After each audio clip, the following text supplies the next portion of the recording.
I think we're going to get started. My name is Kate Stevenson, and I'm the Executive Director here at Yes Tomorrow. I want to welcome you all for our Practicum presentations.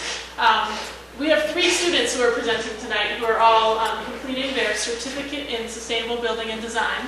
And that's a program where students complete a core curriculum, and then they get to choose a series of electives depending on their interests. And then at the end, they do this Practicum Project where they work with an advisor from our faculty and get to explore something that's of particular interest to them. And so we're really excited to have 3 students finishing tonight. We've got Matthew Sevilla, Jacob Mushlin, and Jason Lassard. And so the way that this is going to work is we have each of the students is going to present for about 15-20 minutes.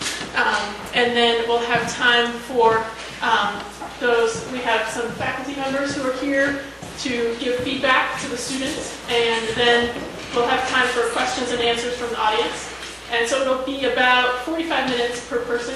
As long as we don't go over 45 minutes, we'll be fine. And then we'll switch over and go to the next person and keep going that way. And let's see, anything else? I think we're also filming this for Med River Television, so we'll have these up on our YouTube channel. And for those of you who are here for Jacob, don't worry, he's just running a few minutes late. He said he'd be here about 5 after, so Matthew's going to start, and I think we'll go from there. Okay, thank you. Let me just close this door because it's the other classes.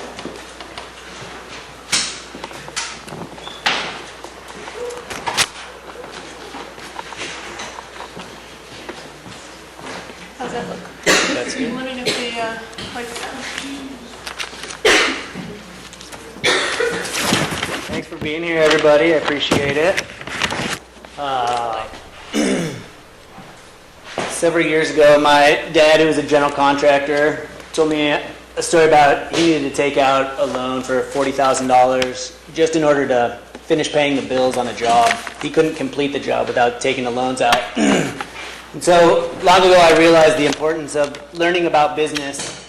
And when I started thinking more about starting my own business, I recognized it'd be really important to know this stuff if I wanted to have any sort of success. So my dream is to one day start a cooperative construction company or join one, and have a secondary company also that goes along with it that uses the job site waste and turns it into something productive.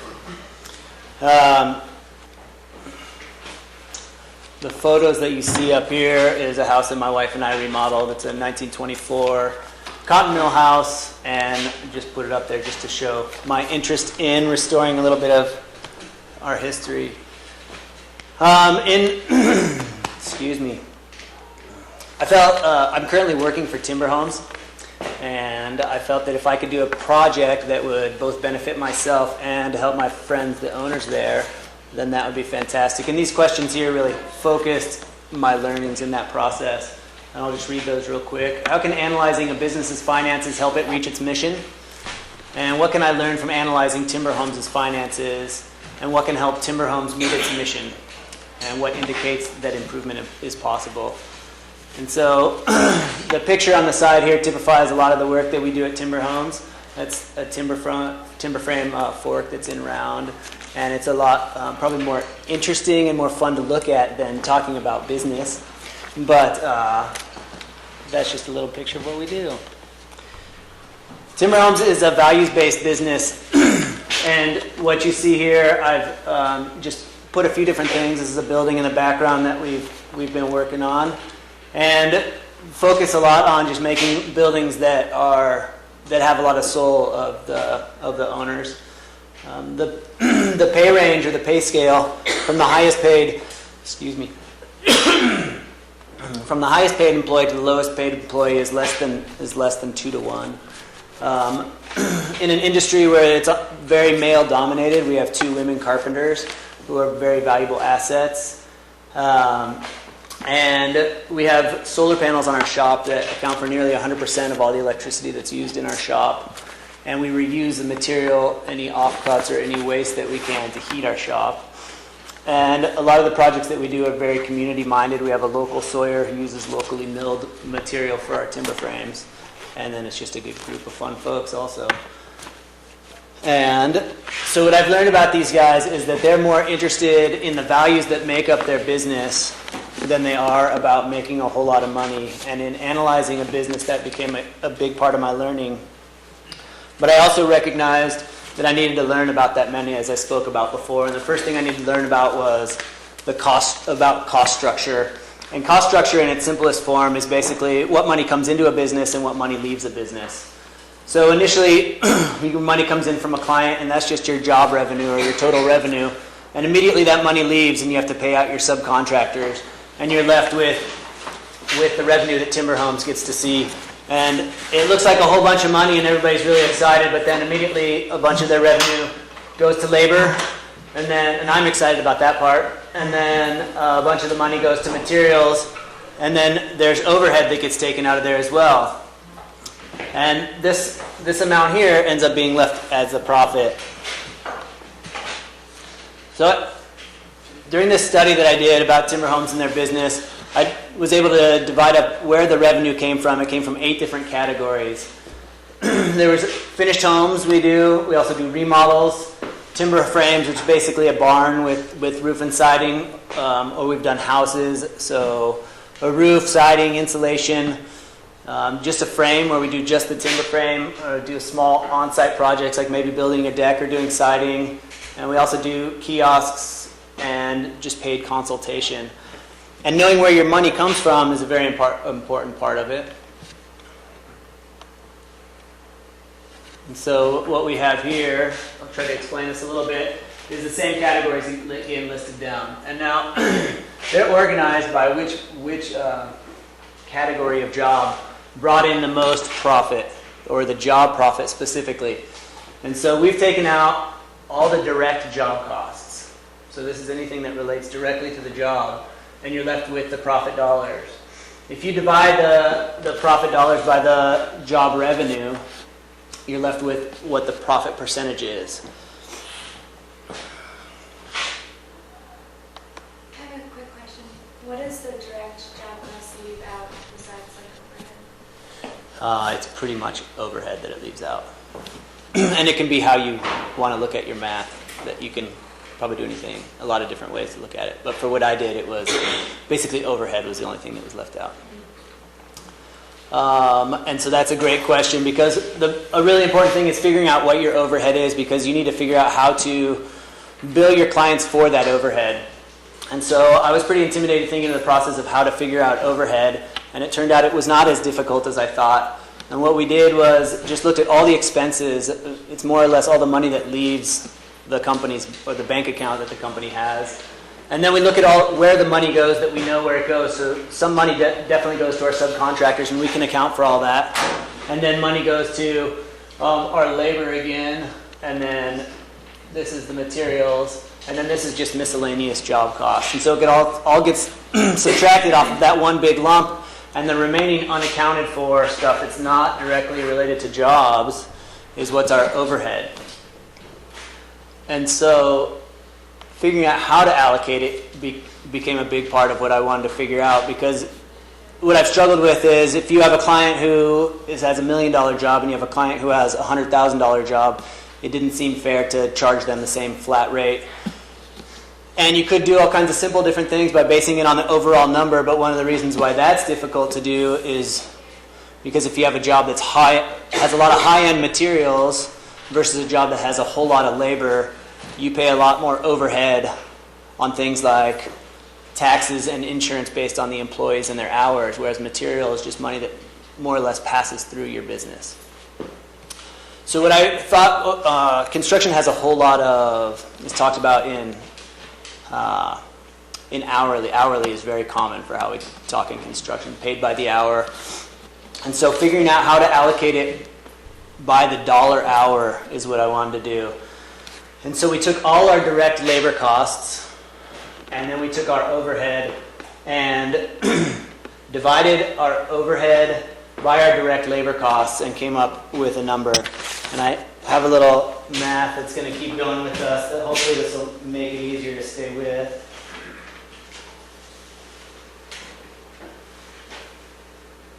So if we have $600 of annual job costs, and this is the part I was talking about before, figuring out your overhead, and that's the money that's leaving your bank, and then you take out $175 for your subs, and you take out $200 for your labor costs, and you take out $100 for material, and you take out another $25 for miscellaneous, and you're left with $100. That $100 will be your overhead. And this $175, let's just call this subs. And this is your labor. And this would be material. And this is miscellaneous. So in allocating it, we took this $100 and we divided it by the 200. So the $200, which you see right here, is our labor costs, and the $100 of overhead, and we end up with 50 cents, or in this case. So what that means for us is, well, let me just keep this problem going, I think. So if you have an employee that's being billed out, one employee at, I'm just going to read this because it makes it easier for me, for 1 hour at $25 an hour. This is how much you are paying them. And then you have 2 more employees that are getting billed that you're paying $20 an hour, and they work for an hour. So we're looking at one employee for $25 and 2 employees, that's 2 for 2 hours. One employee for $2 for 2 hours at $25 is $50.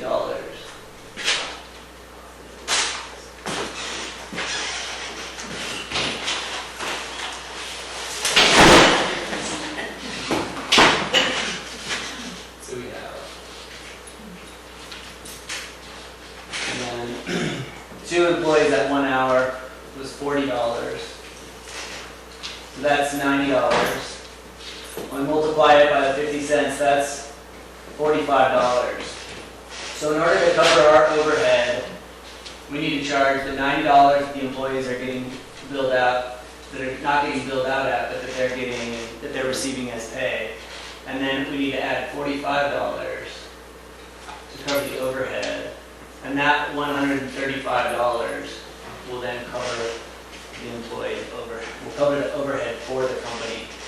But important to remember in that, if we follow that, is that does not cover any profit that the company wants to make.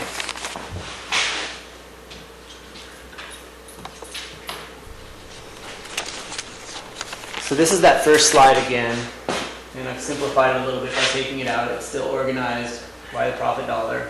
And then I've added in a new slide next to it, and this is the net profit. So this is once the overhead has been allocated to the different job categories. And I just wanted to point out a couple things that are interesting for us to look at. So when we look at the finished house, it looks like you can see that we make a decent amount of profit here. But when we look down at a finished house here, after the overhead has been allocated, our profit is virtually a break even or a 0. And this particular job, it was a whole lot of people hours, and so there was a lot more overhead that went to this. If we look at a timber frame where we do a frame only, you can see that there's some revenue and very little profit and a very good profit percentage. And so recognizing the difference between profit and profit percentage is also very important, because whenever you have a very big profit percentage, that gets everybody excited. But if you have a profit percentage and a low dollar profit, then you have to do a whole lot of those types of jobs in order to stay in business. So you want to have some sort of combination of those two.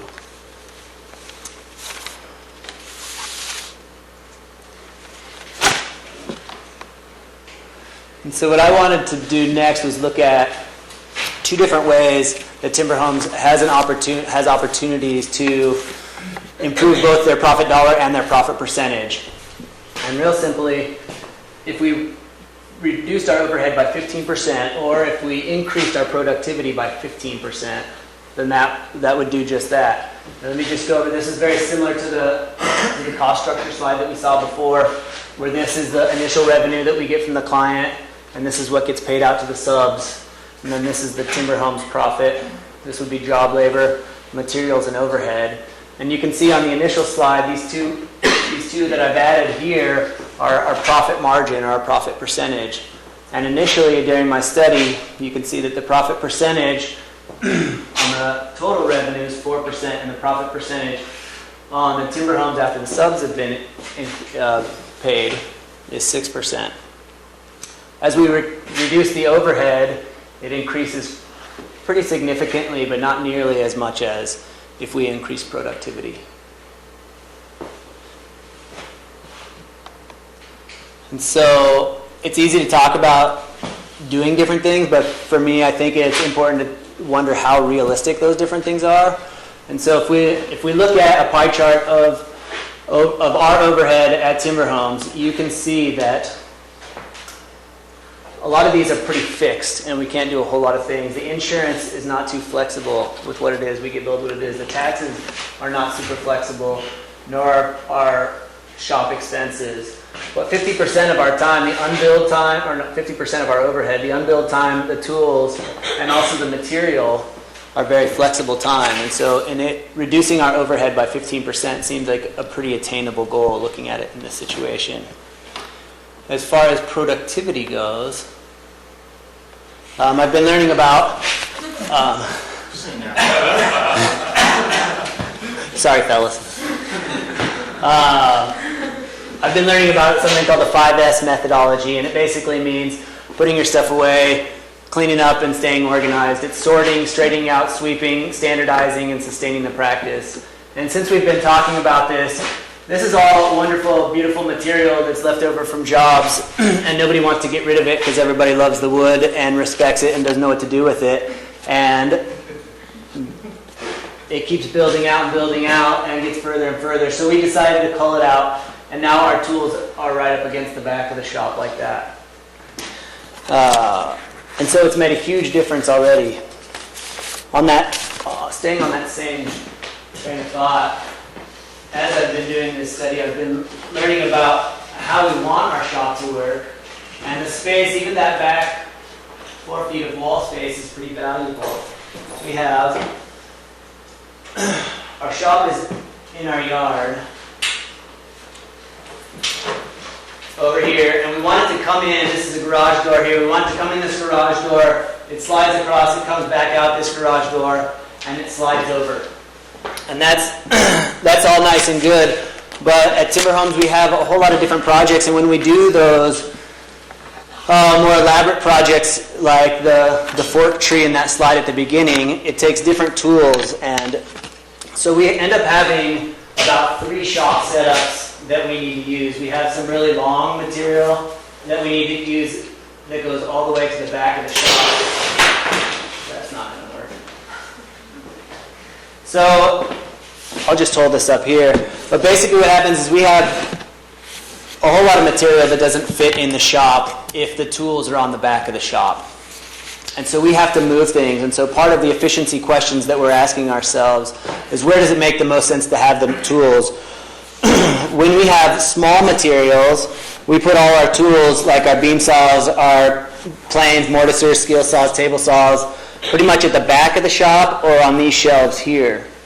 But as soon as we bring in a 35-foot stick that's the dimension of the shop, we no longer have room for the tools back here. So some of our time is spent moving our equipment. And so if we can come up with a design that is more efficient for not having to move our tools as many times, that's something else that could help us in our productivity as well.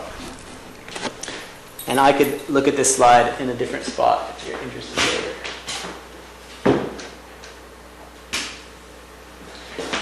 If we are able to both increase our productivity and decrease our overhead, we'd have the ability to jump from a profit margin on our total revenue of 4% or on our TimberHomes revenue of 6% all the way up to 13 and 18 And so that would make a huge difference on a company. And it's a company, as I said before, that has a lot of values. It's not just about the dollar bottom line, but it's a company that puts time into our local town of Vershire, where we have a covered pavilion that's over the local pizza oven. And maybe if we were able to increase our profit like that, we'd be able to have a little covered gazebo for the kids waiting for the school bus in the morning or something like that. So the idea in titling this Hope for the Future is that TimberHomes not being dollar bill, but more about what could they do with that. And in a wrap-up, the things that I've learned are that in order to understand a business's finances, you need to first understand their mission. TimberHomes shows actually a pretty small net profit for what we initially thought when we started our survey. And we can easily reach our mission by decreasing our overhead and increasing our productivity. And hopefully I showed that with the 50% flexible overhead, it's possible. And in some things, by having a more organized shop and figuring out a more ideal flow, we could also increase the productivity as well. So, thanks so much.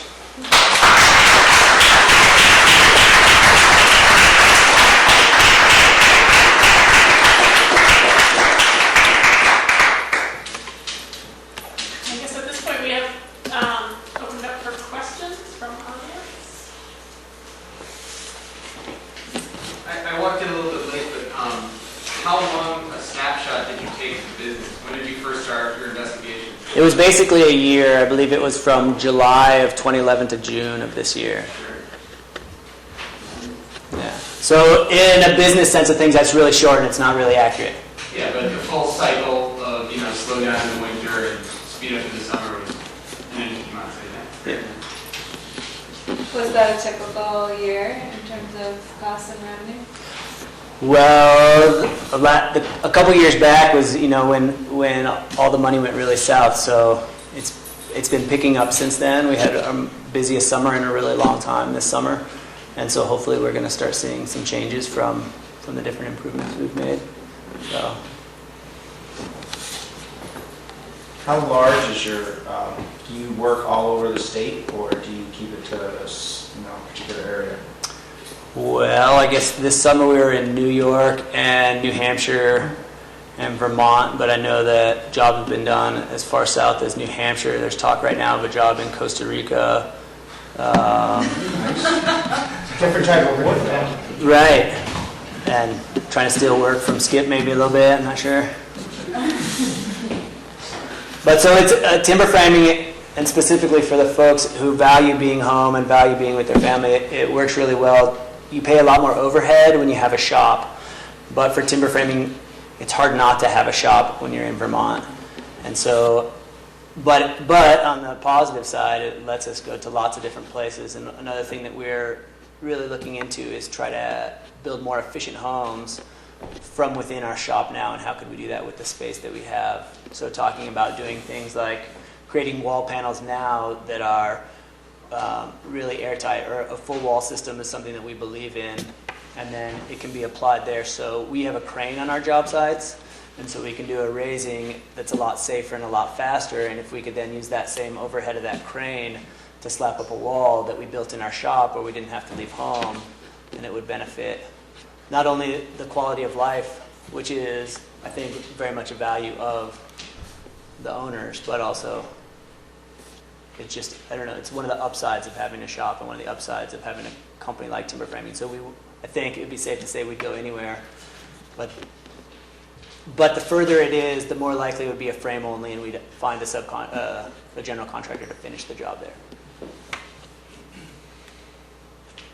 Where do you source all the lumber? We have his name's Mike, and he's our sawyer, and he's in Bradford, is that right? He's in Newberry. Newberry. So he's local, and the loggers that come to him are local as well.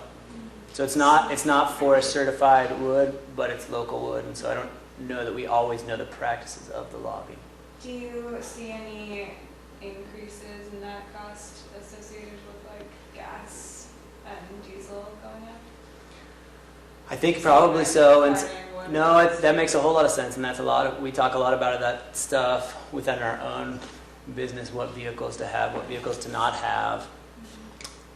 But on the other side of things, when we're looking at overhead, we supply so much business to our Sawyer that if we could say how much business we're doing for him, is it possible to decrease those prices? Because he is very much this year has been almost like an employee of the company because we've kept him so busy. And so if he doesn't have to stress and worry about where his work's coming from, that's super positive. And so maybe we could lower the rate. So yes, I think we're aware that that could happen, and we're hoping to see if we can play the balance game. Can you tell me how you decide what to charge your customer? I can't tell you how much we charge because I'm just an employee, but I think a lot of it has to do with what your competition is doing and understanding your niche in a business. So the pricing is competition based, and then you're wringing all that other stuff out of it. The overhead. The price, I didn't. I'm sorry, I don't know. If Well, I the question was, I mean, how do you determine your price for the job? Oh. And then you're analyzing what it left you. I mean, do you add all that stuff up and then price the job? I think it was interesting because what I ended up doing was looking at jobs in the past, so numbers that already existed, Right. and so that made it a challenge in trying to figure out how to allocate the overhead because I wanted to both be able to allocate it back to the past, but also be able to use it as a bid. So it was history. It was, yeah, it was all of that. Yes. I'm curious to hear how your studies at Yes Tomorrow and the certificate sort of influenced what you decided to do, and whether the program that you were studying here had how it changed what you decided to look at in this project. I feel like the TV's on and I'm supposed to say it was fantastic.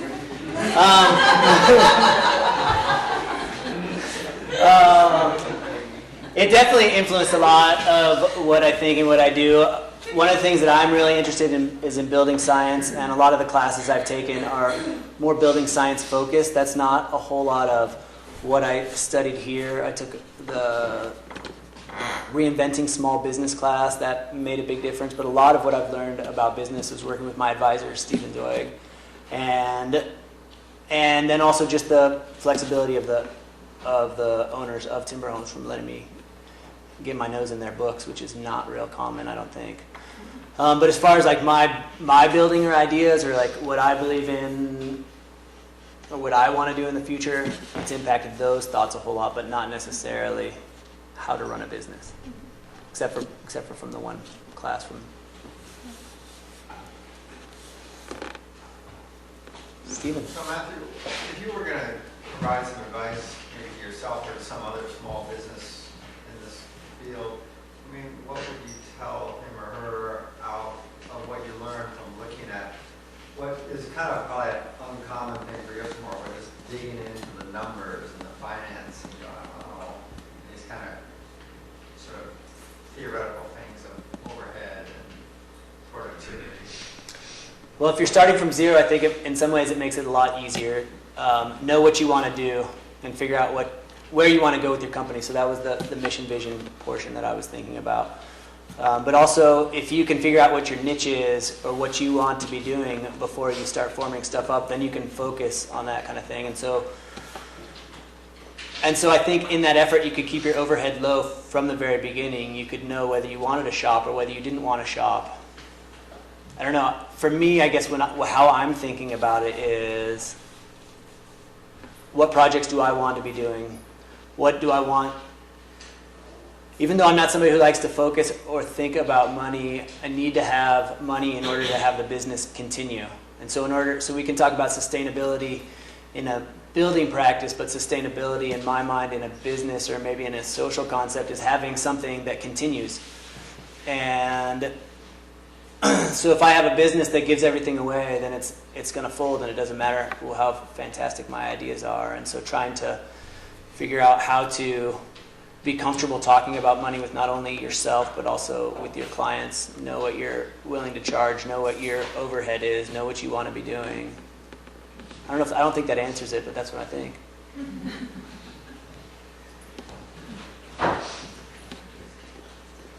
So Matthew, as one of these owners that you're talking about, I want to thank you for the great work you've done here. It really has, it's I think helped all of us, the four of us, really focus and actually view our business in a new light. No, we're not people who are constantly wrapped up in money. However, it is important, and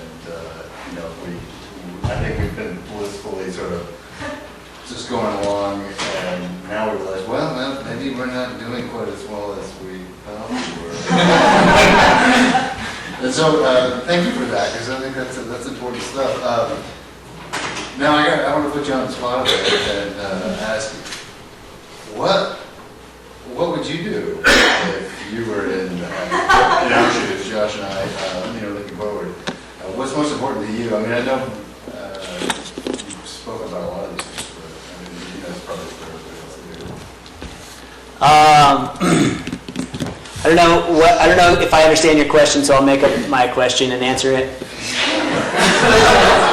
Something I think that I didn't really address in increasing productivity is that when you increase productivity, you either have to fill that productivity with more work, or you have to reduce your employment, or the people that you're employing. And I think that the four of you who run the business are fantastic builders and are learning more and more about business and have this great combination, and you're going to recognize that you need us less and less. And so I don't want you to let me go, but I think that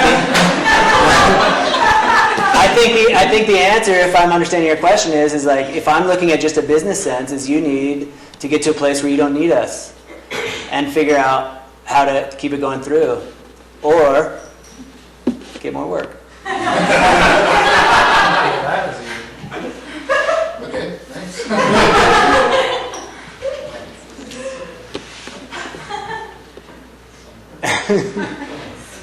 Matthew, maybe you could just comment on, in your charts there's a lot of information there, but I think there's an interesting set of insights you had in this, which is what things make money and which things don't make money, and what one's impression might be about what makes money versus what really is. And that there's some insights there about how you might think about the diversity of work that a business does. With the finished home that we had that made very little profit, everybody thinks when you have a whole house you're going to make a whole bunch of money, but your costs add up so much and so fast. And as a smaller company, unless you are subbing everything out to experts, then every step of the way, then you're learning, and you're nowhere near as fast as somebody who specializes in one specific task. And so as much as we can, the jobs that we made the most money on were the ones that were the timber frame only jobs. I don't know if that's 100% accurate, but the ones that basically we did best were the ones that had least amount of anything besides framing. That's our specialty and that's our niche. But in order to stay in business, we need a whole bunch of frames to do that. And so finding something that we can do that's really repetitive by using that shop space as much as possible is going to be that thing. One of the things that we do is we built kiosks. If you go to the town of Stowe, you'll see some of our kiosks up there. And we didn't necessarily make a whole lot of money on those in this slide, but if we were able to get a contract for doing a whole bunch of those and run them through, then we would have a system that was dialed and we could produce them a lot faster. So it's not always as glamorous, it's not always as much fun, but if you can get a lot of repetition. And so we design a new house for every client, but if we had house A that we could just kind of whip out real fast, then there'd be a lot less thinking. Thinking slows you down. And it's like a weird balance between, that's a lot of where the soulful stuff comes from that we do. Like you can't do a fast, that tree that was in round, you can't do that real fast. I mean, you can get faster at it, but it's not a real quick thing. So the more that you can do that's repetitive, I think. It also seemed from your slide that renovations made a bigger profit margin. I wanted to tell you that I just learned how to use PowerPoint, and if it was up to me, then I would have cut that off. And we just happened to have a really special client who we've been working for a long time that it really skews the numbers, that project. And that is, I think, pretty much just one client, and so it looks like we're doing really well, but it's just not, it's not something that we could count on to get a whole bunch of clients similar to that. But that's So do you not typically do renovations? not whole home, not renovations like that. Like we'll do additions, or we'll do rooms on top of garages, or bump outs, or And if you took that particular client out, what do the renovations and additions look like compared to the rest of? there was that one category that was called small scale projects. That's basically the kind of things that we do. That's smaller on-site projects that are not timber framing, and so it would be more comparable to that. And so I probably could have lumped those two categories together, but it would have been nice just to get rid of the remodel portion of it. It would have looked more accurate, I think, for what we're doing. I don't remember exactly what small projects look like. It was, as far as like being ranked by how much profit we made, it was very low, and I think once the overhead was allocated to it, we actually lost money on it. So, and that's, again, because it was a new thing that we were doing. Cousin.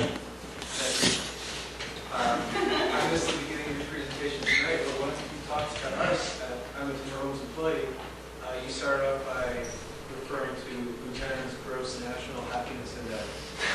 Well, it's true, I did. I didn't do that this time. I just wanted to say that whatever these guys end up doing, I think that we're still going to be super happy because, I mean, I just hope we don't decide that. I don't think we will, but it's a really special group of people to work with, and it's just, we're all real into it and happy. So, yeah. Special. You walked in after he suggested that the best business strategy. No, I already.